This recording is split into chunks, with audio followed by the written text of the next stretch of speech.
Are back in business. Just wanted to make sure that this was actually going okay on Facebook. Welcome to Ready, Set, Grow. We're going to talk a little bit more today about upselling and cross-selling because there's a lot to cover there, and I think it's an important topic. And then we're going to talk about start small and just start small to grow big. As usual, if this is your first time, you don't know this. And if it's not, then you know the first thing we do is we do our applied kinesiology exercises to get our brains working. So let's just get started with that. So as you're able, please stand. And if you can't stand, stay in your chair. And what we're going to do first is elbow to opposite knee. We're going to do a few of those. Hammer back a bit, just a little bit. Okay, so there you go. And if you can't get your knee up, then you just tap it. Or if you can't get everything working the way it's supposed to. And if you need to, do this from your chair. The idea is to get opposites connecting because that connects both hemispheres of our brain.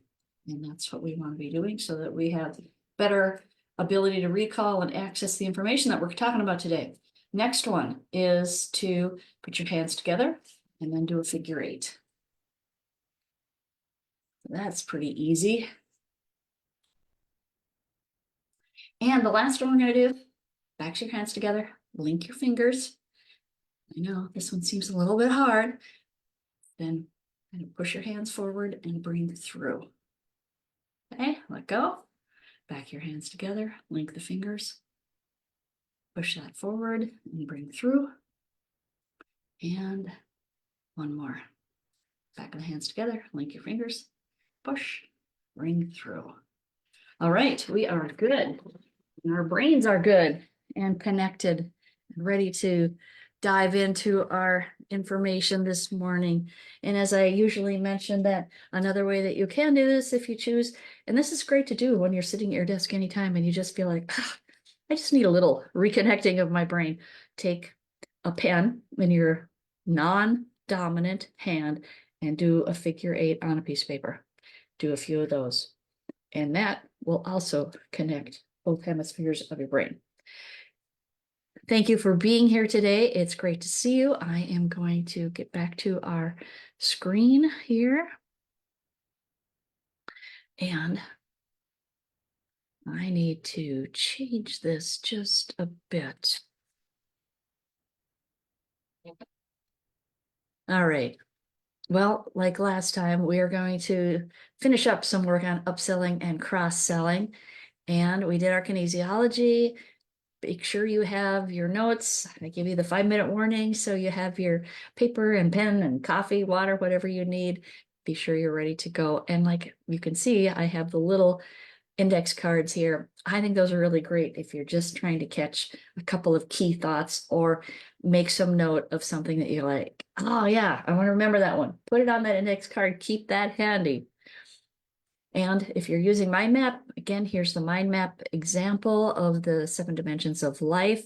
All you do, if you're using this for upselling, cross-selling, things we're working on today, is put the subject in the middle and put your branches out and add things as we go. In fact, we're going to talk about handling objections. So you could put objections in the middle if you're using mind map and then put a spoke for the various ideas that we're going to talk about. Then let's see where we are at in the overall process, because we have 12 weeks that we go through this, 12 sessions, and we've done the get ready part, talking about your hidden motivators and thinking like a millionaire and looking at millionaire habits, getting customers to love you. Secondly was the getting set part, and we're going to finish that up. Dealing with getting on target, revenue streams that make sense and make money. And then as we started last week, upselling or cross-selling. And then today, we're going to start into the growth stage of really kind of pulling it together and getting your execution together. And we're going to do the first topic of do a little to get a lot, or start small to grow big. I have used different titles on that. Again, just to remind you, upselling is when you think about it in terms of upgrading or more expensive. It's going to be a more costly product that you think serves your customer better. And it's like an upgrade. So that's one easy way to remember it. And when it comes down to it, who cares what you call this stuff? You just want to have the concept and make it work for you, if that makes business sense. So now I need to reset this a little bit so I can find the right slide for us. And obviously, we talked about why we do all this is to increase revenue, increase customer satisfaction, improve customer loyalty. There's a few different reasons that we do this, and hopefully you remember those from last time and how important it is to use data and so on. I'm going to buzz down here, and we want to spend about a half hour wrapping up some of this. And I think handling objections is an important aspect probably for any business and attempting to do this. So let's take a look at these ideas. The first one we talk about in handling objections is to use active listening. And this is probably a new concept. And again, with this, if there's one idea you like, mark it. If there's a couple things or something that you've been going to do and now this prompts you, whatever works for you, just take what you can use. And remember too, if you're a 1-person company or a 2 or a 5, that's different than if you're a 10-person company. And our group here is really designed for companies under 5 million. So that's quite a range. You might say, 5 million in my dreams. That would be a good dream. And you might be at 200,000 or 100,000. Maybe you're getting things rolling and you're at 50,000. Anywhere along that whole journey, you might fall in a different spot. And so what works for you and how you would apply it is maybe going to vary a little bit. And keep that in mind as we're talking about all of this. So the first one, again, active listening. When a customer raises an objection, you want to practice active listening or train your salespeople to do that. Give the customer your full attention and let them express their concerns fully without interrupting them. Let them talk. Understanding the customer's perspective is essential for addressing their objections effectively, which really leads us into the second point, which is empathizing with the customer. And empathy is a powerful tool in handling objections. Put yourself in the other person's shoe. That's all what empathy is about. And acknowledge their concerns. Again, kind of 1 and 2 go together. Let them talk, listen. Let them know that you understand their hesitation and that you are there to help find a solution that is going to meet their needs, not your needs, not your quota, not your numbers that you're trying to hit. Anytime we put our numbers in front as a priority, we don't do as well. And another thing that's a good technique to use when you're in this active listening and empathy step is to restate what somebody has said and just tell them, so I want to make sure I'm understanding this. And what you just said was da da da da. Now, maybe you have the wording a little different. Make sure that you're getting it the way they understand, and they will tell you if you don't. And that's a great part, because then you're engaged in the conversation. You're both really paying attention and zeroing in on issues. And if you don't get something right, let them explain it more clearly, which is great. Provide additional information is our third point here. And again, you want to address the customer's objections with relevant and accurate information. You want to offer details about the benefits and features of the upsell or cross-sell idea that you are presenting to them, and address their concerns with how this is going to add value, how it's going to give them better performance in their business or a better solution by either the upgraded product or the combination of things that you're offering them if it's a cross-sell. And when you do this, this helps build confidence in their decision-making process. They want to have information. They want to make sure they're understanding too. And even though they probably are making a decision, as we have been told, 98% of the time, it's based on emotion, you still want to make sure that you give them the background information that they need.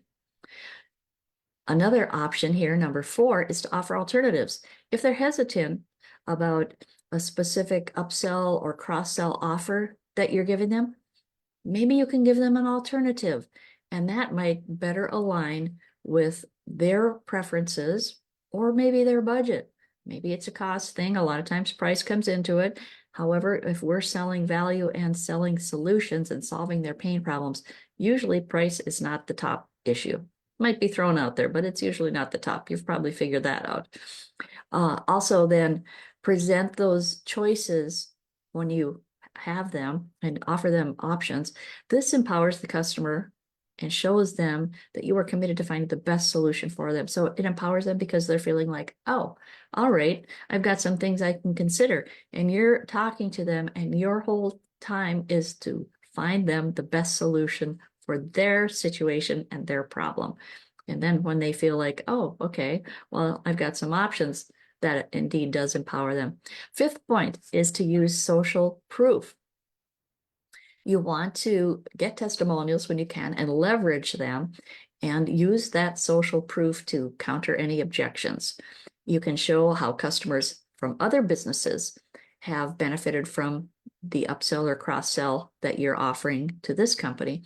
And a lot of times hearing about the success that another company or another business owner has had, that instills trust and confidence in them for taking this additional offer. 6th point is address pricing concerns. Yeah, a lot of times price does come up in the equation, doesn't it? Price objections are common in upselling and in cross-selling. Just in your head, understand that that is normal. So if somebody brings up a question or an issue regarding price, just go, yep, that's normal. We're in the normal phase here, normal talk.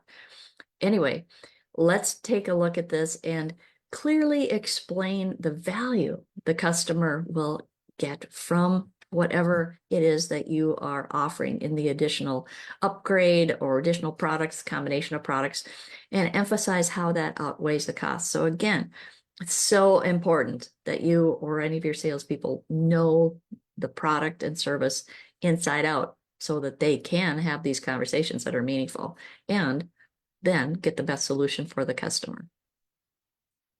You might also offer a cost-saving bundle or an incentive to make the offer more appealing.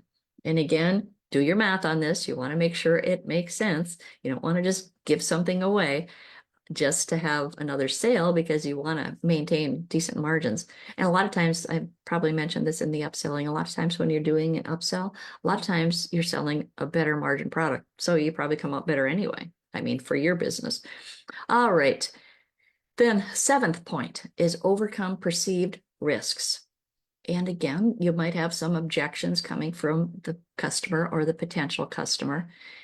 That is because they are concerned that there's some risk in the upsell or cross-sell offer. So give them some assurances. Maybe you have a guarantee, maybe you have a free trial, maybe you have a trial period or a beta test or something where you say, well, let's do this for 30 days, 60, 90, whatever works in your business. I'm not trying to tell you what you need to do there.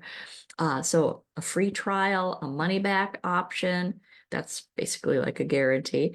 And do what you can to mitigate any perceived risks. And this will encourage the customer again to give the additional offer or the different offer a try. Stay positive and professional, number 8. Maintain a positive and professional demeanor throughout the objection handling process. And I know you know that. And sometimes a person can get a little bit frustrated or a little bit rattled or whatever, and just take that breath. Remember, it's just information, and do the best you can to avoid being defensive or pushy, because we know that that can further alienate the customer. And if you start alienate them, they're probably not going to be too keen on at least additional sales. And that could even put in jeopardy your existing business with this particular customer. So respond with grace and respect. Ensure the customer that they feel heard and valued. It goes back to our first couple points of active listening and empathy. And maybe even the third one of providing additional information.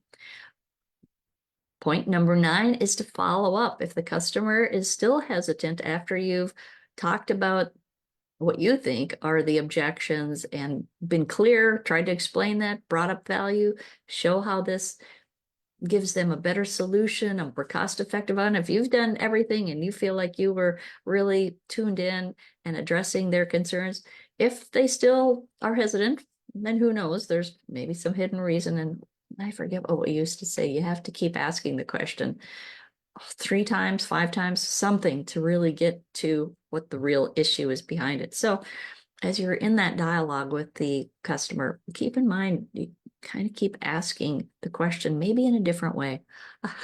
It's a funny story. I had this with my son when he was buying a car. He said, "Oh," I said, "Oh, how much is that going to cost you?" And he goes, "Oh, nothing. It's free." And all of us that have ever bought a car, no, you don't buy a car for free. He was selling his existing car and getting money from that and paying off the loan and getting the new car and all that. So I had to ask him again. I said, "Well, what's the price?" Then we got down to some numbers. So keep in mind that we all talk about things differently and take in information differently. The 10th point here is to learn from the objections. View objections as learning opportunities. And again, if you've got salespeople, you want to have a discussion with them about things that come up. Analyze those common objections to identify any potential areas for improvement in your upselling and cross-selling strategies. Use your customer feedback to refine your approach and better address objections in the future. Again, all of this works together, these 10 points. Handling objections is an essential skill in successful upselling and cross-selling strategies for basically any small business, any company. And by practicing these 10 things, active listening, empathy, all the things that we've got. Oh, I forgot to advance the screen. You knew what we were talking about anyway. And just keep in mind these 10 ideas as you're addressing objections of the customer and how you can better solve their problem, resolve their pain, give them a good solution, and add value. Effective objection handling builds trust, reinforces the value of your additional offer, and ultimately leads to increased success in cross-selling and upselling. And let's not forget, when we give our customers a better solution, they also are going to be happier and more loyal. Okay, we're going to back up a bit. While I'm backing up my slide here to get to the next point I want to cover, think about any of these points. Is there one here that really strikes home? Is there one here that you've thought, oh, I know I need to do that, I just haven't? Think about what really strikes you here and can be useful for you. All right, let's go back up here.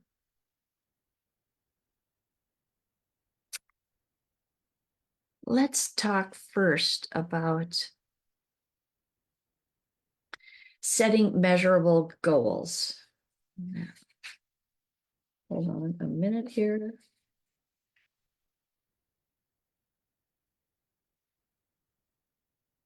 It's a great page.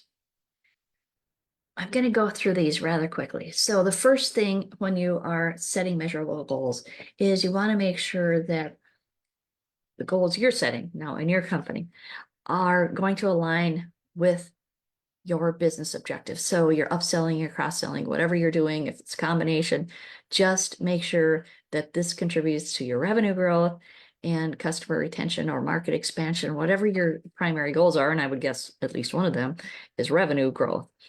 Then the second point here is to set some specific KPIs, and hopefully we're going to have time to get into that.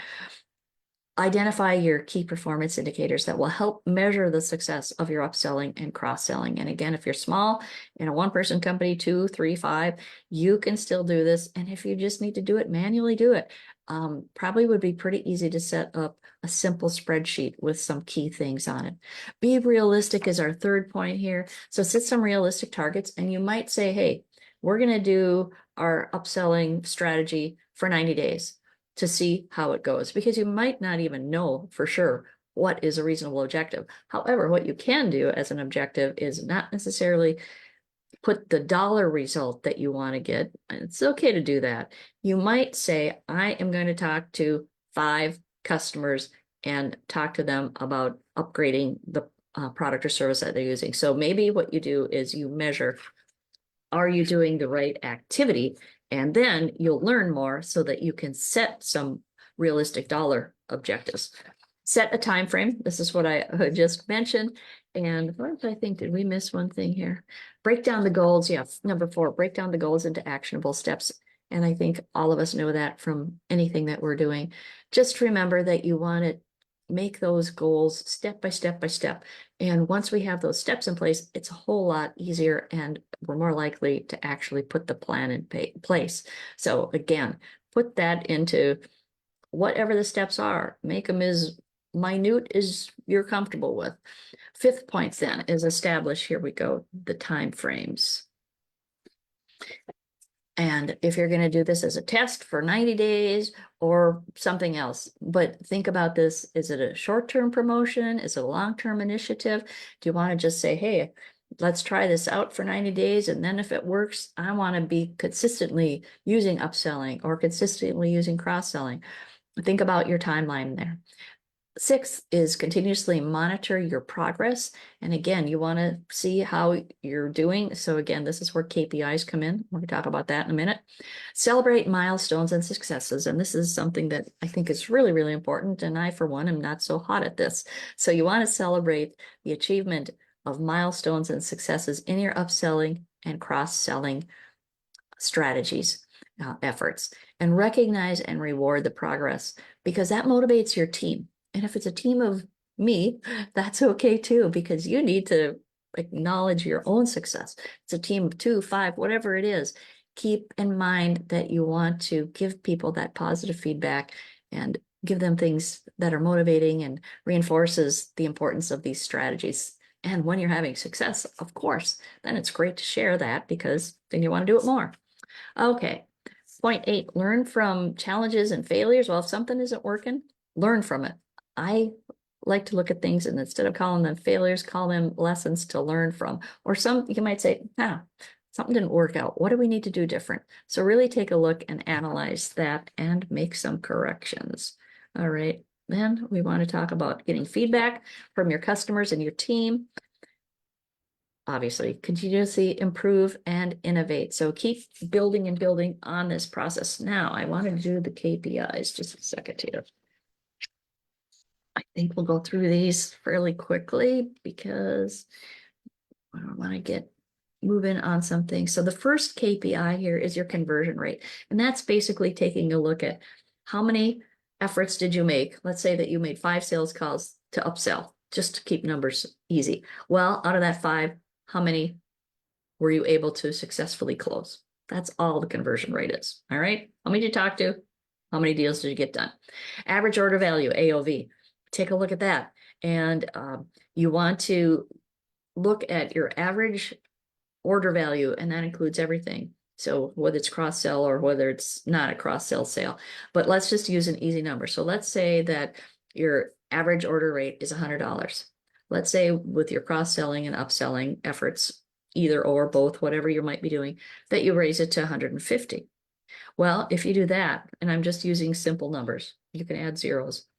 So if you go from 100 to 150, then that you would have at $100 times 12 months. Let's just say it's a monthly sale for simplicity. That's $1,200. If you raised it just $50, that gets you to $1,800 a year. If you doubled it from $100 to $200, that gets you to $2,400. Now, if you have a sale that's worth $1,000 or $10,000, just add your zeros and pretty soon things look a little bit more interesting. Calculate your customer lifetime value. We did a quick example of this one, I think, before. Let's again just say, all right, you're going to keep a customer for 10 years. You might have them longer than that. Let's just use that. $100 customer for 12 months for 10 years is a $12,000 customer. That makes that customer look a little different than just thinking it's $100 a month. If you raise that to 150, again, and you do it every month and for 10 years, that brings the value of that customer to 18,000. If you could double that sale from 100 to 200, and maybe you can over time, maybe it'll take a little while, that means the customer lifetime value is 24,000. Again, add zeros. for whatever product prices you have. And look at your customer satisfaction and retention. Obviously, if you're doing hopefully a customer sat survey annually, you can look at the results from that and also your retention, you're keeping customers.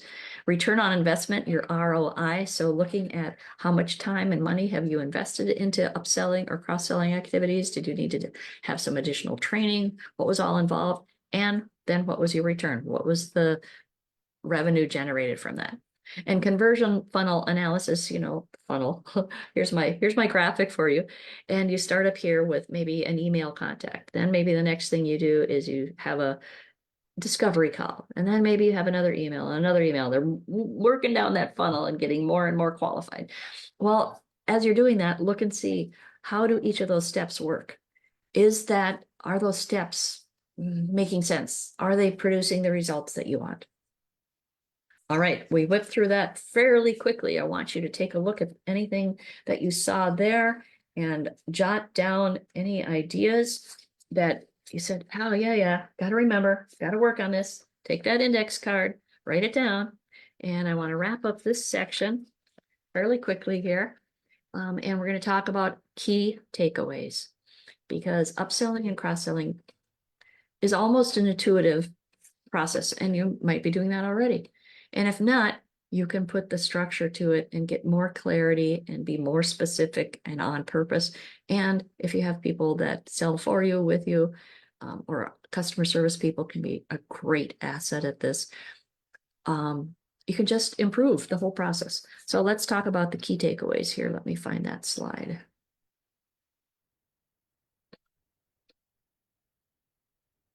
All right, so again, just to sum this all up, let's talk about these things. First point is to understand customer needs. Foundation of successful upselling and cross-selling really is because you have a deep understanding of the needs and the preferences of your customers. You need to understand their pain points, how they talk about them, and of course, you want to keep that dialogue going so you are getting all that great information, or that you're getting it through your salespeople or customer service people. Again, we want to use market research and do a really good job getting our research done, analyze customer data, having that information and analyzing it, and gather feedback and identify opportunities so that you can offer additional products or services that will align with your customers' requirements. So again, it all comes down pretty much to information and understanding it.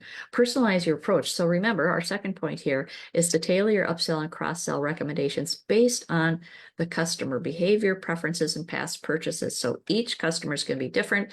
You might be able to, let's say that you had 100 customers. Maybe you'll say, there's 5 that really fall into this little bit more specific bucket where we can upsell. That's great. And if you can find some clusters, some groups within your overall customer base, that's helpful. Otherwise, you're going to personalize this to a particular customer of yours.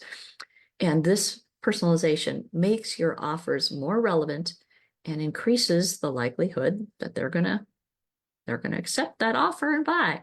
Third point, provide value. Again, when you're talking to your customers, you want to focus on your unique value proposition of the additional offers that you are making. Clearly showcase how your other offers, your upsell or your cross-sell, is going to address customer challenges and deliver tangible benefits. This really has to solve a problem that they maybe didn't think about so much, and maybe you were able to draw it out of them, and now they want to solve that problem. Let's look at point number 4. I think we're on point 4. Utilize customer success managers if you have any.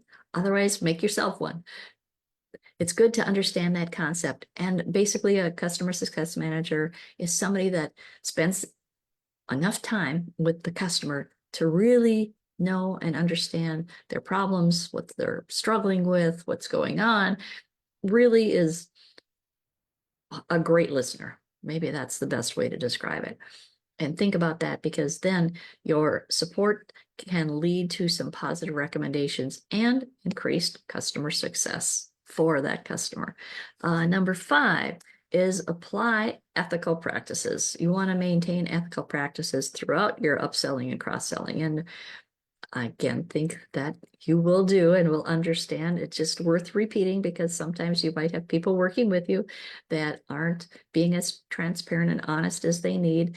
You want to avoid high pressure selling tactics and prioritize your customers' best interests when you are upselling and cross-selling. Point number 6, let's move this up here, is to leverage digital channels. Remember, we talked a little bit about using social proof and social media. So use your digital channels, whether it's email, social media, retargeting some ads, app recommendations that you communicate through app or texting or messaging or whatever, and use those to present and your upsell and cross-sell offers to your customers or to support that you've made that initiative and talked with them. 7 is monitor and analyze results. Again, you want to continuously measure and analyze the performance of your upselling and cross-selling strategies. Track those key metrics. We talked about the KPIs. If you're starting out with this, keep it simple.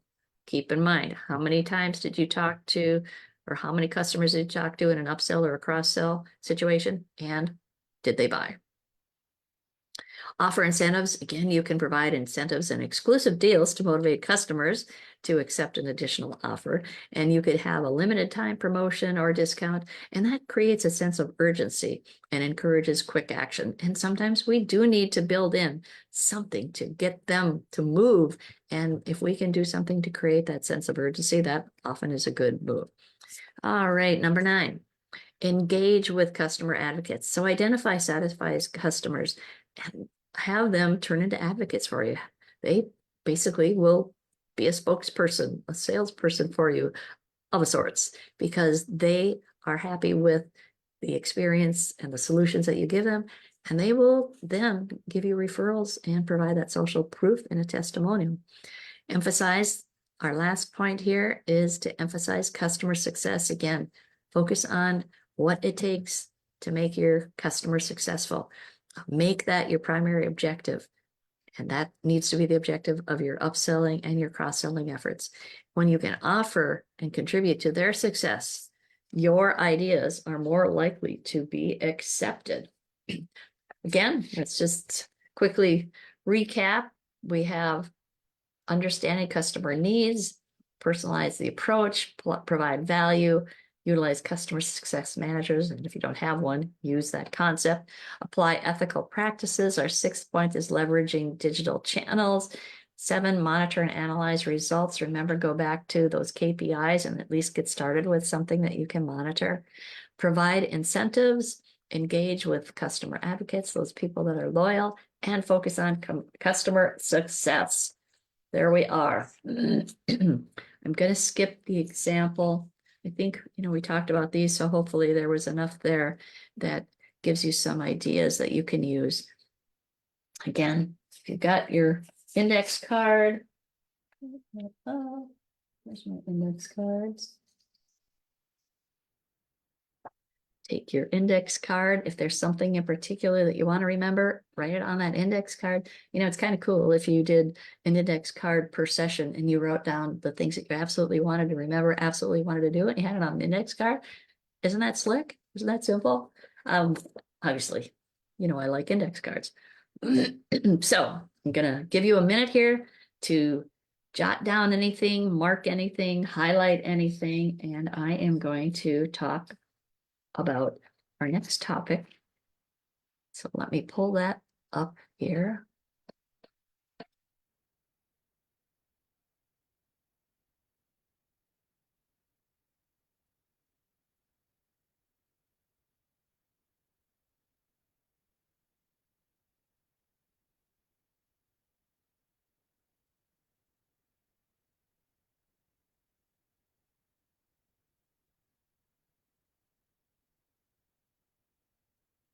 Okay, we are going to talk about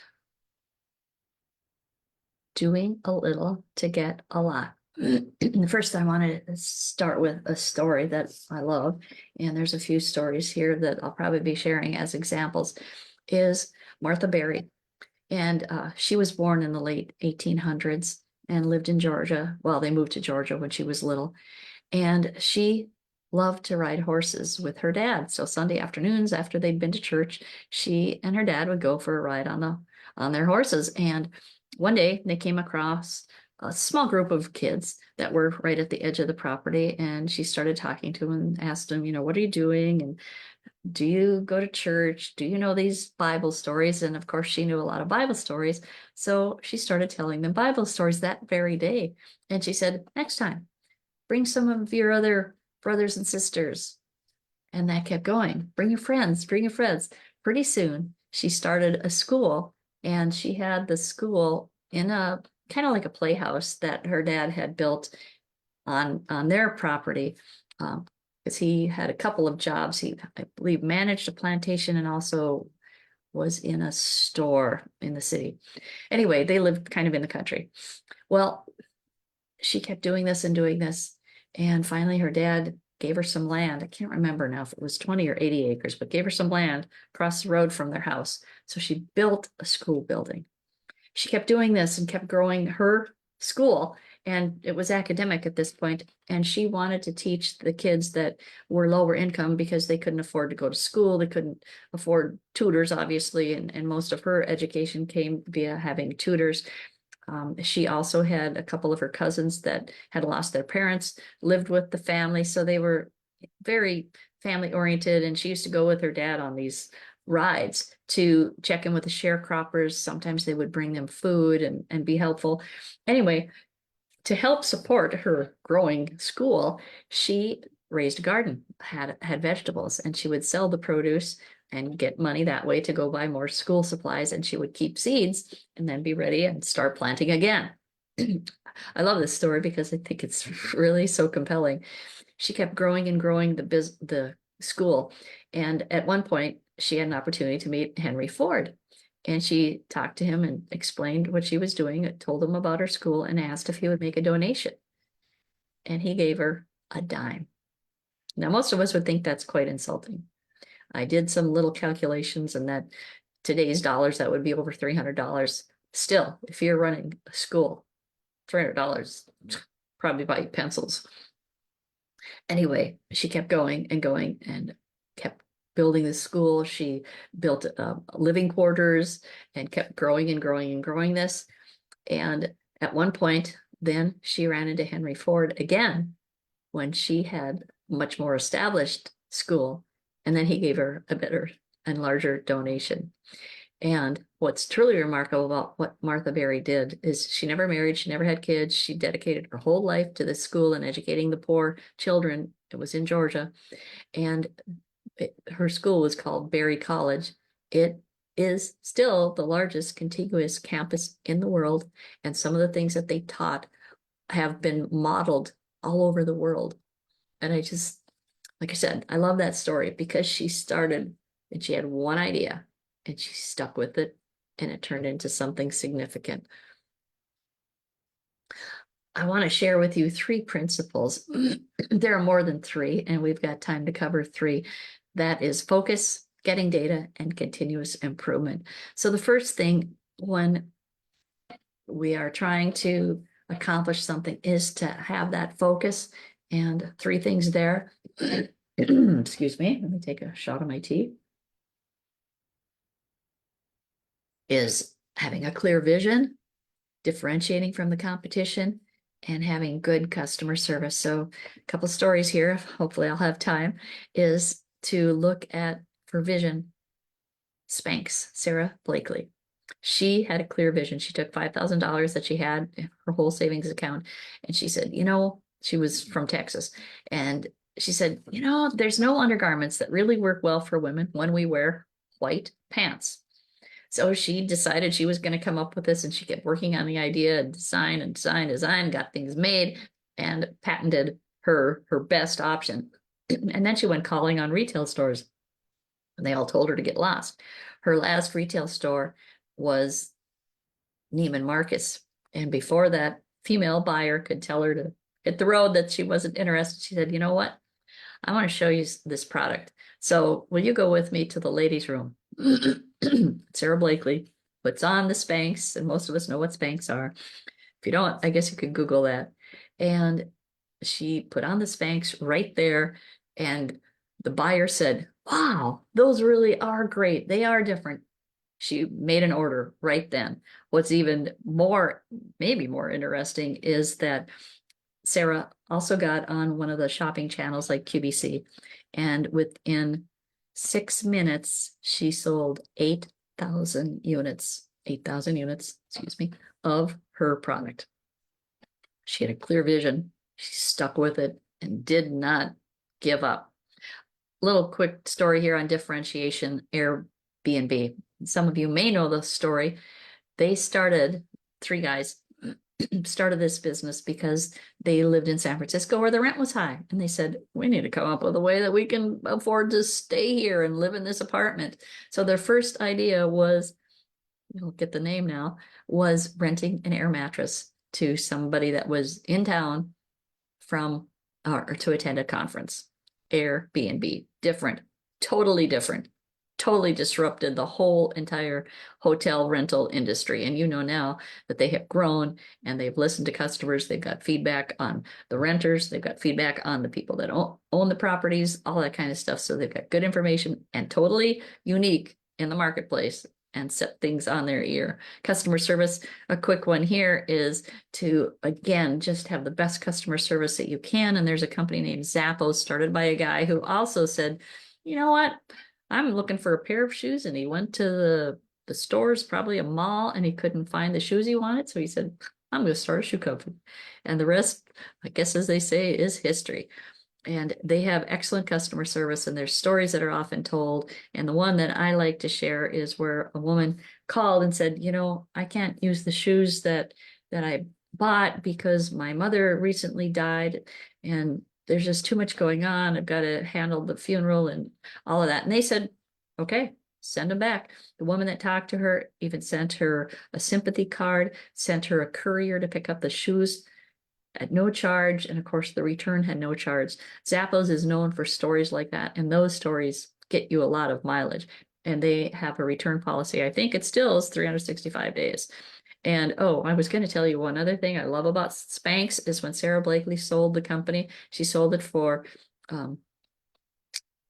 1 billion. Is that right? Or was it 12 billion? Well, anyway, she sold it for a lot of money, and she then gave every employee 2 first-class tickets to anywhere they wanted and $10,000. I just love how she did that. All right, let's move into the second major topic here of getting data. So you want to have really, really good customer feedback. An example here is Elon Musk of Tesla. He's got user groups, he's got listening groups, he's got all kinds of things. People can actually get into a discussion with engineers. They can send suggestions, they can send complaints. He's got multiple things going on. And of course, because he's a tech guy, obviously he would be all over having texting and having user groups and access to people. And they do a terrific job on getting feedback from customers. Let me share another idea here is to keep gathering information. And an example here is a small company in Stillwater, Minnesota called Chopper Mill. And this is started by a mom who said, I need to have good mittens for my kids. And there's another problem. When you buy your child mittens, almost right away, one mitten gets lost. We've all had the little clippy things. We've had the things you put through the sleeves and all that to keep track of them. And somehow, a lot of times, you lose a mitten. So she started her company. She researched it. She tested out and got information from her kids. She had them using her product. So she's got great mittens that are very, very durable. They can actually be handed down because they're that durable. If you lose one, the first replacement is free. And if you lose more than one, you can order a right hand or a left hand. It's amazing. And she's got a little leather patch that goes on. You can have the child's name on that, all kinds of great stuff. And she even has a book that she sells called The Mitten Thief that's on her website. The third point here, moving on, is the customer experience or the customer journey. And we want to make sure that all through those little touch points, as we call them, first the customer says, I got a problem. How are they getting in touch with you? What are they reading? How do they see? Do they do a search? Have they talked to friends or other business people? Blah, blah, blah. That whole journey continues on. And you want to have a really good journey. And HubSpot is the one that I think does a terrific job on that. They are basically a CRM service. They have a couple options that are free, and then they have paid service. They have an educational component that is really, really outstanding. And you can learn all kinds of things that are on sales and marketing topics. So they're good for that.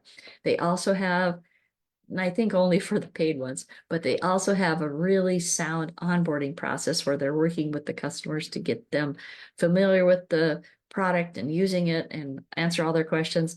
And they just do a lot of things to make sure that once, even when before the person is a customer, they already have things that they will share for free, like ebooks and things like that. All right. So anything jump out at you there in the getting data part, the customer feedback, gathering information, and the customer experience or customer journey? There's something there. Get your trusty little index card out. Or if you had something on that first one with vision, differentiation, and customer service that got your attention. All right. We're going to move into our last pillar. And again, there's 7 of them. I'm just sharing 3 here because I think these are pretty important, and they build on everything that we've talked about in our prior sessions. And some of them we've already talked about. So the 3rd pillar here is continuous improvement. And key thing is to, again, look at where are some areas that we can identify. And if we did, as in the pillar just before this, that 3rd point about our customer journey and customer experience, if we've got that mapped out, well, one of the reasons you do a journey map is to identify where there's some gaps, where some things might not be working as well as they could or serving the customer as well. So on your first thing here on continuous improvement is to look at your customer journey or any research or anything that you have and identify, is there one area that we can focus on?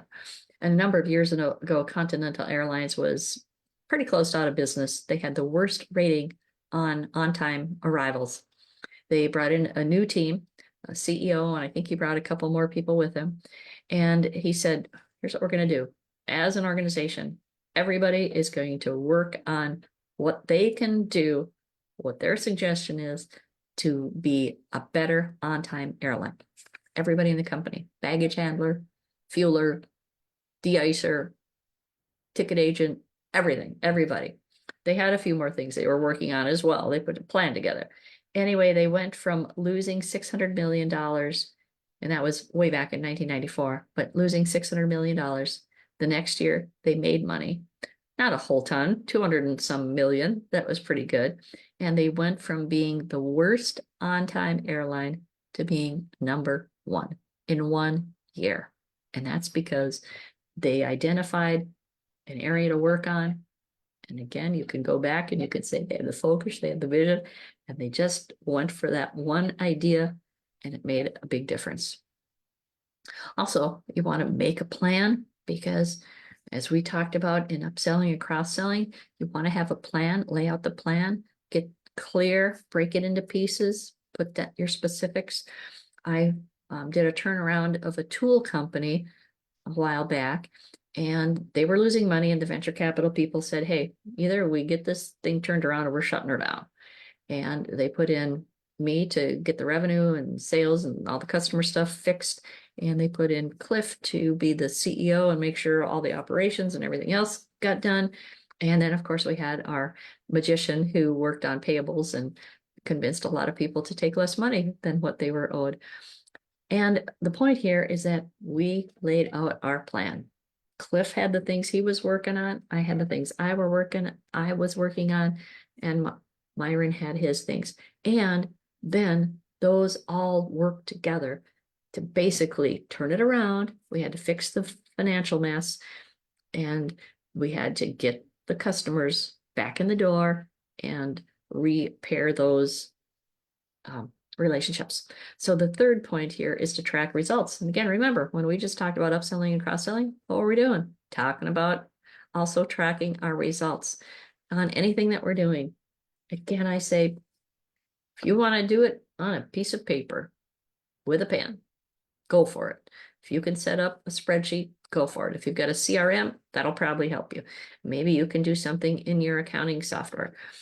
Have a way to see not only, I really think it starts with being real clear on what you're trying to accomplish. So that vision, lay out the plan. So if you say, we're going to increase our revenue 20%, we're going to increase our sales to X, whatever that number is, get that clear, lay out exactly what you're going to do, and then monitor and see if you're doing it.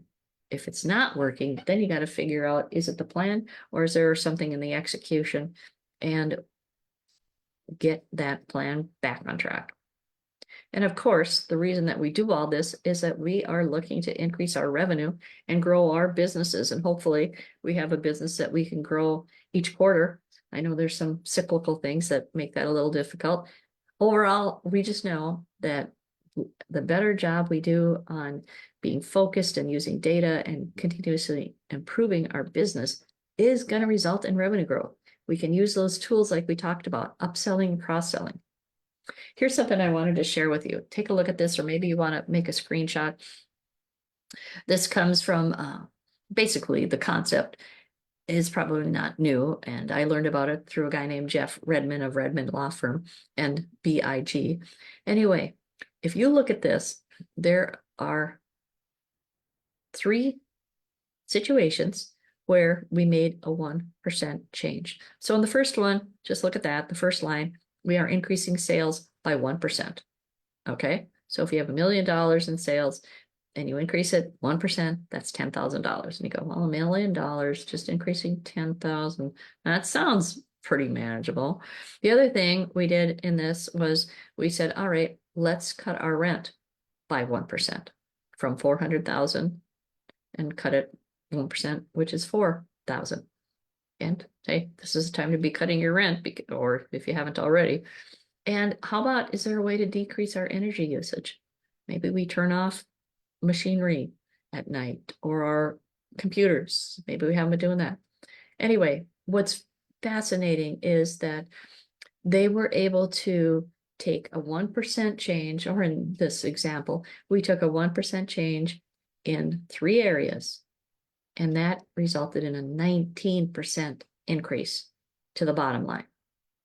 So again, remember, it doesn't have to be a big deal all the time. And that's where I love the Martha Berry story, where she started just by talking to the kids, and she built it and built it and built it until it became the largest land college in the world, which it still is today. Here's another one where I just wanted to share with you some ideas where we took a 10% change in some particular parts that are part of the sales funnel. And we said, all right, so let's just say that right now we've got 1,000 leads, and we increase that 10%. And most of us would say, 10%, that doesn't seem like that big of a deal. Okay, so let's take the current customers and increase that number 10%. And you can see what that number is on the right of the table. How about the number of transactions? Increase that 10%. So we're taking it from 2 transactions to 2.2, and you go, is that even noticeable? Well, yeah. And the average sale is $100. We're going to increase that 10. Again, add zeros for your business. That takes it to $110. And the revenue increase went from $100,000 to $266,200. And the profit margin, we said we want to increase that 10%. And what ended up happening is, again, add zeros to this. For simple numbers, they were at, this company we had at $25,000, their current revenue. And by doing a 10% increase or change, I think these were all increases, by a 10% increase in these areas where you go, see, 1% seems really small, 10% is not that big. They went from 25,000 net profit to almost 75. They almost tripled it. And so sometimes it almost makes your head spin, and you go, wow, how hard would that be if we wanted to do a 1% change or a 10% change? And you might go, boy, we're used to doing a 20% increase in revenue. Well, hey, more power to you. These were just some companies that I like to talk about too, that have done things in starting small and gotten big results or big impact. I don't usually bring this up. I have it on this particular presentation. If you need to get a hold of me, far left is my email. The next one over is my journal. And actually, I have to get a relaunch email going out on that. If you're not on my email list, let me know. Then I have a Facebook group that you're in right now. And then the Facebook group for positivity and encouragement. And that really came out of the journal, where in talking with one of my advisory people, he said, how are you gonna ROI that? And I thought, oh, please, it's just a journal. Why do I have to ROI everything? And in discussions with him, came up with the idea that maybe it's not quite an ROI as we would typically think, but one of the ways to really measure the effectiveness and be part of creating a positive impact with people using the journal was to create a separate Facebook group. So there's a separate Facebook group. You're welcome to join that. If you're a person that likes to share positive things, and join the group and talk about positive things that you are doing and experiencing in your business, in your life, whatever. Thank you again for tuning in today. And if there's anything that you need, reach out to me.